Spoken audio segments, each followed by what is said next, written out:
चुनावी माहौल गर्म होते ही राजनेता अपना रंग बदलने लगते हैं। जी हाँ, ये कहावत और ये प्रथा कोई नई नहीं है, बल्कि सदियों से चली आ रही है। विभिन्न राजनीतिक दलों के नेताओं को हम देखते हैं कि जिस तरीके से चुनावी मौसम बदलते हुए देख वे राजनेता अपने राजनीतिक दल और विचारधारा में परिवर्तन करते हैं, और ऐसा ही कुछ होता हुआ प्रतीत हो रहा है आगामी वक्त में बिहार में होने वाले विधानसभा चुनाव को लेकर। विधानसभा चुनाव को लेकर इस वक्त बीजेपी और जेडीयू के बीच सब कुछ ठीक चलता हुआ नजर नहीं आ रहा है। इसका बड़ा और प्रमुख कारण ये है कि पिछले दिनों भारतीय जनता पार्टी संगठन बिहार इकाई के कई नेताओं ने ये बयान दिए कि बिहार में आने वाले वक्त में यहाँ पर बीजेपी नहीं बल्कि कहीं ना कहीं जेडीयू जो है वो सियासी हाशिए पर जाती हुई नजर आएगी, और भारतीय जनता पार्टी इस पूरे एनडीए गठबंधन को लीड करने का काम करेगी। प्रमुखता के साथ ये बात बिहार के डिप्टी सीएम और वर्तमान में जिस तरीके से अपनी राजनीतिक गतिविधियों को लेकर, बयानों को लेकर चर्चाओं में रहने वाले सम्राट चौधरी की तरफ से की गई। करीब 22 महीने पहले, या यूं कहें कि 2 साल पहले, सम्राट चौधरी ने एक बड़ा बयान दिया था। उन्होंने अपने सर पर एक साफा बांधा, एक पगड़ी बांधी। उस पगड़ी को बांधने के पीछे जब सवाल किया गया तो उन्होंने कहा कि जब तक नीतीश कुमार को मुख्यमंत्री पद से नहीं हटा दूंगा तो उस वक्त तक इस पगड़ी को मैं नहीं खोलने वाला हूं। लेकिन पिछले दिनों वह अयोध्या पहुंचे, वहां पर उन्होंने अपनी पगड़ी को खोल दिया, और पगड़ी खोलने के साथ साथ ये सियासी संकेत भी दे दिए कि बिहार में सत्ता का परिवर्तन होने वाला है। यानी कि क्या वाकई में नीतीश कुमार से सीएम की कुर्सी जाने वाली है? क्या वाकई में नीतीश कुमार अब बिहार के जो पूर्व सीएम बनकर के रह जाएंगे? क्या बिहार की राजनीति को देखकर यहाँ पर कहीं ना कहीं भारतीय जनता पार्टी अपने हौसले बुलंद करती हुई नजर आ रही है, और क्या तमाम वो सियासी रणनीतियां तैयार करती हुई नजर आ रही है जिनके आधार पर बिहार में विधानसभा चुनाव को साधने की तैयारियां की जा रही हैं? दरअसल दर्शकों, यहाँ पर जो पूरी कहानी है वो इस प्रकार से है कि नीतीश कुमार को लेकर बीजेपी नेता अब अपनी कहीं ना कहीं सियासी बयानबाजी करते हुए नजर आ रहे हैं। चाहे विजय चौधरी हो या फिर सम्राट चौधरी, ये तमाम नेता, उसके साथ साथ पूर्व केंद्रीय मंत्री अश्विनी चौबे भी ये बयान देते हुए नजर आ रहे हैं कि नीतीश कुमार के साथ सरकार हम उसी हालत में चलाएंगे जिस आधार के ऊपर नीतीश कुमार बीजेपी का मुख्यमंत्री बनाने को तैयार होंगे। क्योंकि ये समय के बदलते परिवर्तन का नियम है कि व्यक्ति को अपनी जिम्मेदारियों से अलग होना चाहिए और उन जिम्मेदारियों को किसी दूसरे व्यक्ति को सौंपा जाना चाहिए, जिससे कि वह अधिक यहाँ सत्यनिष्ठा के साथ और दृढ़ निश्चय के साथ उनका निर्वहन कर सके। लेकिन फिलहाल देखा जाए तो रुपौली में विधानसभा का चुनाव संपन्न हुआ है। रुपौली विधानसभा उपचुनाव में जेडीयू और आरजेडी दोनों पार्टियों को ही झटका लगा है। ऐसे में क्या नीतीश कुमार और भारतीय जनता पार्टी जो कि इस वक्त गठबंधन में मौजूद है, क्या सरकार को बचा पाएंगे? ये बड़ी चुनौती खड़ी हो गई है, क्योंकि 7 जो है विधायक कहीं ना कहीं तेजस्वी यादव के या आरजेडी इंडिया गठबंधन के संपर्क में बिहार सरकार में जो मौजूद है वो बताए जा रहे हैं। आगामी वक्त में बड़े परिवर्तन के संकेत भी दिए जा रहे हैं। इसके साथ साथ बीजेपी हो या जेडीयू हो, इनके रास्ते की मुश्किलें अब और भी आगे आने वाले वक्त में बढ़ती हुई नजर आ सकती है।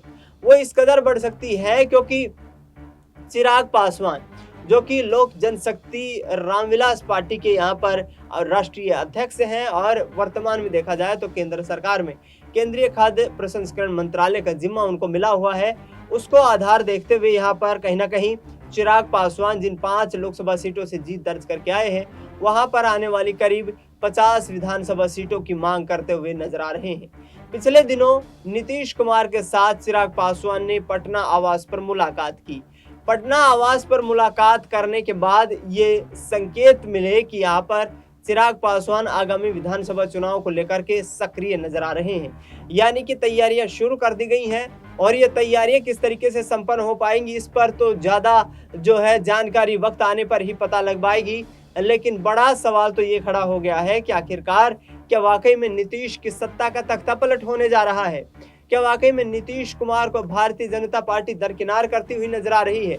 क्योंकि बिहार में जिस तरीके के सियासी समीकरण हैं, जातीय आधार को देखा जाए तो यहाँ जातीय आधार के ऊपर जो है जेडीयू टिकी हुई है। भारतीय जनता पार्टी तमाम सवर्ण जातियों के ऊपर जो है अपने वोट बैंक को कैप्चर करने का प्रयास कर रही है। वहीं एमवाई कॉम्बिनेशन को लेकर के आरजेडी अपनी चुनावी रणनीतियां तैयार कर रही है।